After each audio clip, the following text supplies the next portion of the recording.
Bonjour, dans notre vidéo d'aujourd'hui, nous allons traiter deux exercices qui vont se baser sur une des stratégies de base dans des exercices des Olympiades, à savoir la stratégie de démonstration par absurde. Donc le premier exercice, l'énoncé c'est soit P un entier naturel, montrer que si 2P-1 est un nombre premier, alors il en est de même pour P.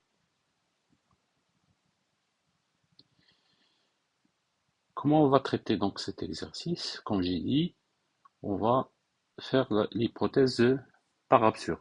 Donc on va supposer en premier lieu que 2p, 2 à la puissance p moins 1 est un nombre premier, et on suppose par absurde que p est un nombre qui n'est pas premier. Ça veut dire quoi? P n'est pas un nombre premier, donc on peut l'écrire sous la forme d'un produit de deux nombres, a et b, avec 2 est inférieur à a et b, les deux sont inférieurs donc à p-1. Donc P peut s'écrire sous la forme d'un produit de deux facteurs. Et on développe donc ainsi 2 à la puissance P-1, on peut le remplacer par 2 à la puissance AB-1, et on fait la factorisation, ça va donner donc 2 à la puissance A-1, facteur à une somme de 1 plus 2 à la puissance A jusqu'à 2 à la puissance A, facteur de B-1.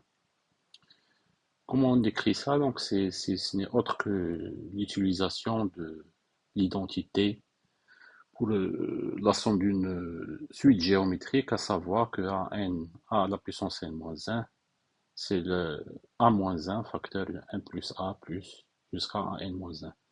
Donc, si vous souhaitez avoir plus d'explications sur ceci, laissez-le en commentaire.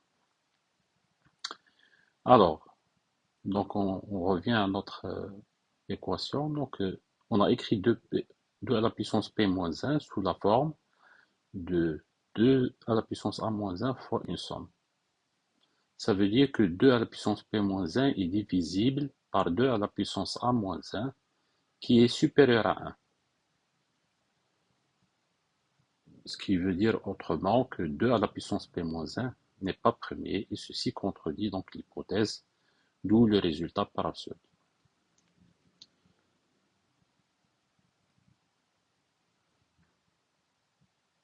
On passe au deuxième exercice. On nous demande de montrer que racine de 2 est un nombre irrationnel. Donc je vous vois venir. Pour entamer donc cet exercice, on va supposer par absurde que l'on peut écrire racine de 2 sous la forme d'un rationnel. Donc racine de 2 va s'écrire P sur Q, où P et Q sont deux nombres antinaturels non nuls. Et on va prendre parmi tous les couples P et Q qui vérifient donc cette équation, racine de 2 égale à P sur Q, on va prendre P0 et Q0, le couple qui satisfait au fait que Q0 est minimal, c'est le plus petit des quotients. Or, on remarque que racine de 2 peut être écrit 2 moins racine de 2 sur racine de 2 moins 1. Donc, pour trouver cette équation, on peut remplir, donc on peut multiplier par le dénominateur par racine de 2 plus 1 en haut et en bas, on va retrouver donc la racine de 2.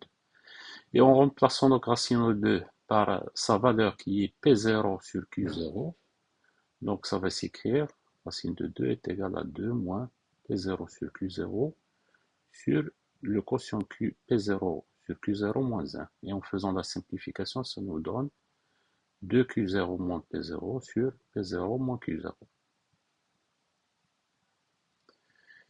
Puisque 2Q0 moins P0 et P0 moins Q0 sont des entiers naturels, le caractère minimal de Q0 donc permet d'affirmer que P0 moins Q0 il est supérieur à Q0, parce qu'on a supposé que Q0 c'est le facteur minimal. Et on a démontré ici que racine de 2 s'écrit sous forme d'un quotient.